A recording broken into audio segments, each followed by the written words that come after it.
Hi guys, this is Dan, here to welcome if you're new here.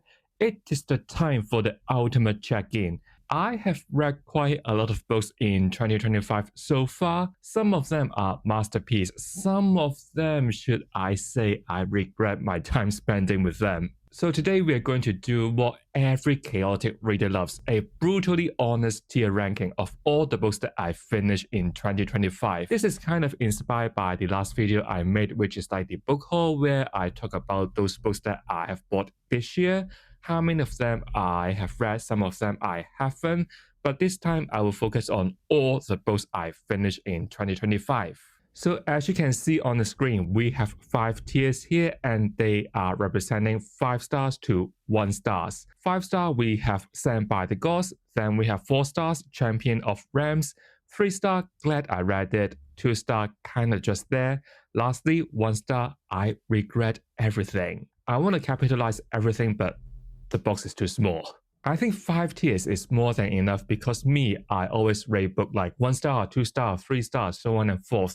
Never like 2.25 stars, nothing like that, so it is easier to do a video like this. So grab a drink, no matter it is coffee, tea, beer, wine, whatever got you, get comfy and let's dive into this tier ranking. I'll go through all these books in chronological order from January to July, that means up to date. The first book I finished in 2025 is The Stone of Farewell by Ted Williams, the second book of the Memory, Sorrow and Thorn series. What is this book about? It is honestly too long since I picked up this series, so I honestly have no idea what is it about. If I remember correctly, I don't hate it, but I don't really enjoy it. The pacing is kind of slow for me because it is 80s fantasy. So I guess for like the first book to put into this tier, I will put it in Glad I Read It. Then we have Who Are You? It is definitely a Cosmere book, judging by its cover, and I think it is The Shadow of Self by Brandon Sanderson. I think it is going to be the second book of the Mistborn Era 2. Again, it is just so long since I picked up Mistborn Era 2. I still need to finish it before starting Wind and Truth. I think I definitely enjoy it more than The Stone of Farewell because of the pacing, when the plot is just like happen overnight, if I remember correctly. So I'm quite impressed by like the pacing, how fast everything escalates, the investigation with Wax and Wing, always funny, so it is definitely a 4-star Champion of Realms. Then with this orange cover, it is The Blood of the Old King by Sung Il Kim, and I got this book from the Inkstone Quarterly Sub. I remember we are following 3 characters to unfold these like secrets of the Empire. I enjoyed it, similar to Stone of Farewell, not hating it. So let's put it in the same tier as Glad I Read It. 3 star. I remember I gave it 3 star, not bad, but just not like standing out. Then we have Wheel of Time, judging by its cover. I think it is Winter's Heart, the 9th book in this series. I'm not sure about you guys, do you have the same problem as me? When I read a very long epic fantasy series, I can't really figure out like which particular event happened in one book. I'm not that knowledgeable. I think everything makes sense, something did happen, but I just forgot what it is. So Glad I Read You. So now we are moving to February. The first book I finished is To Green Angel Tower Part 1, which is like the 3rd book of the Memory, Sorrow and Thorn series. In case you don't know, it is the edition that I got from the Broken Binding Fantasy Sub. So I want to clear this series as soon as I got them, so you will see quite a lot of the series being featured in this tier ranking. I remember when I finished this book, the ending was kind of open because it is like a book that is split into 2 parts. So the ending kind of like doesn't make sense or like keep you hooked, live in a cliffhanger to push you to read the next volume. So with this reason, not many things being concluded in that book. But what I do love in this series is the growth of Simon, our main character. So I guess I'll still put it in the 3-star range. We got 4 residents there already. Oh, next one is going to be a fun one. The House of Sky and Breath by Sarah J. Maas, the 2nd book of the Crescent City series. I remember I don't like this book as much as House of Earth and Blood. Hunt in this book is just so weird, so obsessed with Bryce. It's just like I want to fucker basically all the time. And I remember the mystery in the first 60 to 70% has very loose connection to the ending, to the later part, and I wish the balance of the plot can be much better. And I remember I said it like the side characters can be utilized so much more because the spotlight is always on the main couple. There were so many more interesting side characters that I want SJM to develop. And the ending, I haven't checked out Akota yet, so that ending didn't really make sense to me. So I'm kind of torn between kind of just there and I regret everything. Ooh, I think I will put it here. Don't hate me. The next one is going to be an interesting one because it is the Teller of Small Fortunes, which is like the very first cozy fantasy that I checked out. I think I will give it to Champion of Realms because I enjoy this kind of small journey, so many life lessons that you can take along it. I just don't know how to describe the vibe, but it is like maybe, as you can see, I go through quite a lot of chunky books earlier in this year. So when I reach the Tale of Small Fortunes, it is like going to a spa to relax a bit. It's just like the vibe was right for me at that time. Maybe it is also a reason why I gave it a 4 stars, slightly higher than what others may give to this book. But still, I'm now very interested in cozy fantasy, especially after finishing so many epic fantasy. I need them. Next one is a spooky one because it is Grave Empire by Richard Swan. It is quite scary. I didn't expect it to be like this. It is quite graphic, quite bloody, and there was so many like supernatural, I nearly say shit, so many supernatural things happening around the main characters where the atmosphere is developed quite well. But I just forgot what had happened actually in this book. So maybe I'll put it in again the 3-star range. Moving on in March, we have to Green Angel Part 2, again the last book of this series. I remember the ending or like the final battles in this series was really epic, was really great. You can see how everyone is up to in this battle. I'm not too sure which tier this one is going to be in because I don't remember I am like a massive fan of this series after finishing it. I didn't say like everyone should read this series, blah, blah, blah. Ultimately, it is just down to the pacing. It is just not something that I really enjoy with the 80 fantasy. They are just so slow for my taste, and I think this series can be much faster. But still, I enjoy this multi-POV epic fantasy featuring so many characters in this battle against the Dark. But would I say it is like a masterpiece? Probably not. So let's put it again, glad I read it. Oh my god, the next one, The Crossroads of Twilight by Robert Jordan, this 10th book of the Wheel of Time series, also known as the worst book of the series. So I regret everything. Nothing really happened in this book. The pacing is terrible. Plot hasn't developed. So many build up for the next book, but nothing really happened in here. In the last video, I said that in the future, I do want to do a reread for the Wheel of Time. But when I get to the Crossroads of Twilight, probably I will just write a summary of it. I won't get into it because I know what the experience is going to be like. Okay, after such a terrible read, I have Rise of the Ranger by Philip C. Quintrell, the first book of the Echo Saga. And it is a series that I aim to finish by the end of the year. I think it is a really solid start, so I'll put it to Champion of Realms. I enjoyed the story, the pacing was right, especially after finishing the Crossroads of Twilight. In just this first book, we have so many layers of secrets, so many layers of conspiracy that our characters have to go through. As the reader, it is just so fun to see like which side should I trust, or like so eager to find out what is actually going on. And we have such a lovely group of main characters and their companions, so it is such a great start for an epic fantasy series. Ooh, and then we are back to Mistborn Era 2. We have, I think this book is The Bands of Mourning.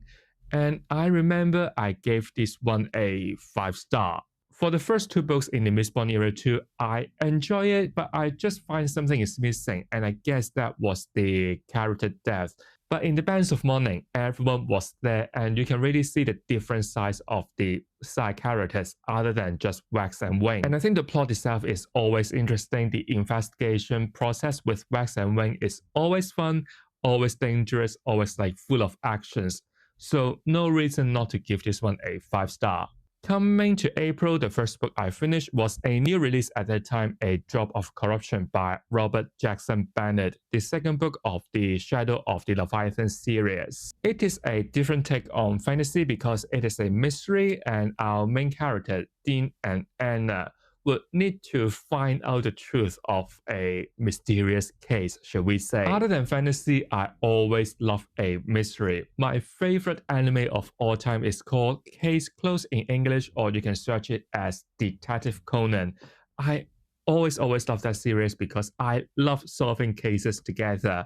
Same goes to A Drop of Corruption. I enjoy investigating these mysterious murder cases with Dean and Anna. The case itself is always intriguing. We're gonna meet so many people along this investigation and to try to find out what is actually going on. And I mean the banter between Dean and Anna. It is like Sherlock Holmes and Watson, which is like fun. So I guess I'll put this to Champion of Rams because I remember I enjoyed this book as well. Next, we have The Eyes by Ryan Cahill, the third novella in the Bound and the Broken series. I read this one because I forgot I haven't tried this one out yet and I have to finish this one first before starting the next book of Empires and Dust, which is also a new release in that month. I think The Eyes is like a really strong novella because it filled up a plot hole where we have been constantly reminded that the task to retrieving the dragon eggs is really dangerous, it's really risky.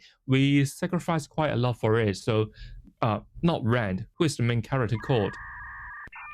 I forgot who are you, but never mind. All you need to know is the dragon egg is so precious, so cherish the moment with it. So this novella, The Eyes, used to explain what is actually going on there. And I think it is just a very smart novella to enrich our side characters. So I'll give this one a 4-star and belong to the Champion of Rams. And of course, the next one is the fourth novel of the same series, and I gave this one a 5-star. It is just really epic. If you enjoy an epic fantasy series that got really well written characters with such a significant growth, this series is for you. If I need to be very picky here, I think the third novel of War and Ruins is slightly better than of Empires and Dust. But I mean of Empires and Dust open up so much for the final installment. I can't wait to see how this conflict gonna be concluded, and I have a feeling it is going to be a mess, a good mess, an emotional mess. Last book in April is, what is it? Empire of Dirt, which is like the second book of the Echoes saga. This book continues the conflict between our main character group and the rising dark force. This is again very fast-paced and packed with actions. This book also introduced some new characters. I enjoyed this book, but I didn't give it like a 5-star because I think what is missing so far in this series is the character depth. So I will put this one to the Champion of Rams, still a very solid series. In the beginning of May, I picked up the Echo Saga again. I have the third novel here, which is Relic of the Gods. This book is actually the conclusion of the first trilogy in this 9-book series. Again, it is really good, really cool, and it is the sort of book that you don't want to put down when you read it because it is packed with so many actions to break up the occasional chunky world building. The last battle to conclude this first trilogy is also really epic. I enjoyed it, but sadly, it is still missing the character development that I look for. So this one can't be a 5-star rate, but close. So put it here, Champion of Rams. Oh my god, the next one. The Devils by Joe Abercrombie. At this stage, probably you're getting tired of me like whining, complaining about this book. It is the first time I read any works by Joe Abercrombie. I think without a doubt he is such a good, well-known author in terms of writing grim, dark fantasy. So I was having some sort of like expectation about his work. But The Devils, I would say I am a bit disappointed by it. I just don't know why. I think this kind of really grim, dark, really like dark sense of humor, I am quite tired of it and it is repeated quite a lot in this book. Also the character work, one of the things that the First Law trilogy is known for, I don't think it is executed that well in The Devils because the spotlight is always on those characters. Some characters, especially we are traveling with a huge cast of them, just like God, left behind. I'm thinking, is it kind of just there or I regret everything? Probably here. Sorry, guys. I think it is such a shame because Joe Abercrombie is such a highly regarded fantasy author. I think he is almost like Robin Hobb, almost like Robert Jordan, almost like Brandon Sanderson, almost like Sarah J. Maas. You need to read them in your life. Never mind, I'll see what I like First Law next year. Then we are back to Wheel of Time. This time we have Knife of Dreams, which is the 11th book in this series. This book is definitely so much better than Crossroads of Twilight. Nothing can hit harder than it. It is definitely much better than Winter's Heart because the pacing, the plot, everything just improved significantly in this book. It really feels like everything is finally back on track, so I would put this one to 4-star. In this book, many events, many plots that has been dragging over the last few books finally concluded. And we got so many hints about the final battle, and finally we got a sense the end is coming. So finally everything is back on track, which is like so excited to see. Ooh, the next one. Once Upon a Broken Heart by Stephanie Garber. Why did I pick this book up? Did I drink so much that I put this to my TBR? I remember at that time I was doing like a book talk reaction sort of video, and this series has been brought up so many times. So I think why not check it out? It is like a shorter series as well. But after reading it, I regretted it. I think this book is like the victim of false advertising because the synopsis didn't really capture the full scope of this book. We got court politics, court romance, and then we also got mystery. And most importantly, the synopsis didn't mention anything about the previous trilogy, where you need to check that series out before starting this one, because the main character has some connection to the previous trilogy. So sorry guys, I regret everything with this series. Doesn't make sense to me. Then in June, the first book I finished is Never Die by Rob J. Hayes, which is like a wuxia inspired fantasy. This book is relatively shorter and packed with so many actions, which is like so fun, so easy to read. The fight itself is really lively with the use of different weapons or like different style of like kung fu, whatever got you. The only thing missing for me is the world building because this book just packed with so many actions and sacrificed quite a lot of it. There was some explanation by the end of it, but I just don't think it is enough. I'm not sure will other books that is set in the same universe got more to it, but still I think Rob J. Hayes is a really smart author, so I'll give this one a champion of Ram. The next one I have is a really good one because it is the book that held her heart by Mark Lawrence, the last book of the Library trilogy. Like I said in the wrap-up, I was a bit scared to start this one because of some reviews on Goodreads saying they didn't really enjoy the new elements in this book, which is about the Nazi Germany in World War II. But turns out it works really well for me. I think it is just so rare to find a fantasy book that is being so critical on contemporary social issues, but they are reflected in a fictional fantasy world. It is a series that I do want to reread in the future because I feel like I missed out some of the world building in this final installment. Also, I hope that the second part of this book can take its time. The pacing definitely feels like much faster than the first two books. I just wish we could spend slightly more time in that environment to try to figure out what is this mystery about. That would be much more interesting and entertaining. So I guess it is just like so close to Sent by the Gods, but at this moment it is Champion of Rams. Next one.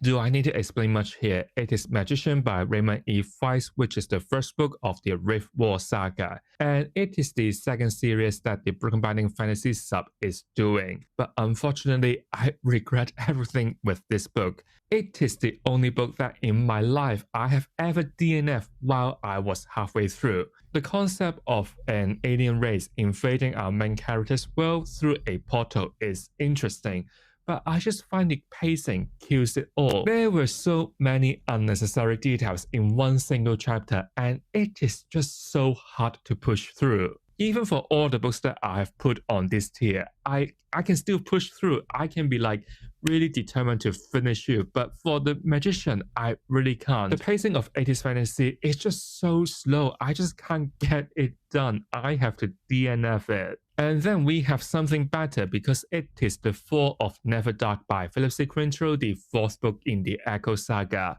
Now, this book takes place 30 years after the Relic of the Gods, and I think this one is sent by the gods. Like I said, for Rise of the Ranger, Empire of Dirt, and Relic of the Gods, what is missing for me is that sort of character development or that sort of interesting character dynamic. And I think Philip C. Quintrell executed real well in The Fall of Neverdark. I really enjoy the dynamic of our new characters, which is like a pair of half-fae twins, Elijah and Inira. It is just so interesting to read their chapters, to read their how they interact with each other. That part I would say is really well written. And I mean, the biggest twist in this book shocked me. Also, in the first trilogy, we get to know the kingdoms of these humans or the culture of the elves, but never the dwarves. Finally, in The Fall of Neverdark, we get a glimpse of what they are about. So I guess it is one of the mirrors of a longer fantasy series where the author can take time with the world building. There were elements being developed in the first trilogy, so coming to The Fall of Neverdark, Philip C. Quintrell can focus more on the Dwarves Kingdoms, and we also got many actions as well, which is same as usual. This one hands down really easy to put it to the 5-star tier. So coming to the last two, they are for my secret projects, so you can see they are a bit different with what I have read earlier this year. Firstly, we have a Fragile Enchantment, and probably I will put this one here. I think the setup and the opening is really interesting for this book because I mean for a YA, it would tackle issues like colonization, and the main character is really cute for what she want to do for her family, but the romance in this book is just not for me. It is just so instant, and this book was advertised as enemy to lover, but I don't think there's any enemy to begin with. The main characters are not enemy, they're not fighting each other. It is just a slowly opening his heart, that sort of romance story. And the ending just leaves so many things open. So many things, so many problems that has to be settled, but our main characters decided, oh, just go away. Forget about it, just enjoy life. What? Then don't bring us so many problems in the first place. So sorry guys, it needs to be on this tier. Finally, we have A Tempest of Tea, and it is also a YA, but it is about a heist story. I do agree this opening is perhaps on the slower side because it always tells us we need to prepare this, we need to prepare that. Now we sneak into this building and do our things, and then it's turning like this, which I think is still fun to read. It got a slightly more mature, slightly darker tone compared to a Fragile Enchantment. It is probably a book that I would check out the sequel if I have time. A better read than a Fragile Enchantment. Is it on par with Glad I Read It? Maybe I'll put it kind of just there because I don't want to waste this tier. Oh, I actually forgot I read one more book too. Let me put it in. This book is The Sorrow of the Sea, which is the first book I finished in July, and I forgot to put it in. It is the last book of the Nintangle and the Falcon series, and I read it while I was on holiday. I think it is a satisfying conclusion to this Asian-inspired fantasy. And in case you don't know, this is inspired by the Mongolian invasion to Persia during the 30th century. Even if it feels like a historical fantasy, it still got some fantasy elements to it, which is important to the plot. We got this mysterious group of characters called Kosen, and they are divided into two camps. One is chaos and the other one is order. And for one of our main characters called Temujin, he want to find his own way of solving this problem. He don't want to join order or he don't want to join the chaos. So they're secretly manipulating world events just like the Aes Sedai in the Wheel of Time series. I think it is a really solid Asian-inspired fantasy. If you want a relatively shorter series, and this one is for you. I'm actually torn between Champion of Realms and Glad I Read It. When this book slowly getting to the ending, I feel like the structure of the plot is a bit repetitive. I'm impressed with how this series ends. It is really satisfying. So should I be kind here? Oh, let's do it. So guys, this is how I rank all the books that I have read so far in 2025. As you can see, there are quite a lot of 1-star, but still I feel quite lucky to find this 5-star read. Do you agree with my ranking? You can let me know which one surprised you the most, or you can tell me how was your reading so far in 2025. Have you found any 5-star read, or are you like me finding so many 1-star? Feel free to leave your thoughts in the comment below. So thank you for your watching. If you enjoyed this video, don't forget to give it a like, subscribe to my channel Dentistry so you won't miss anything from me. I'll see you all soon. Goodbye.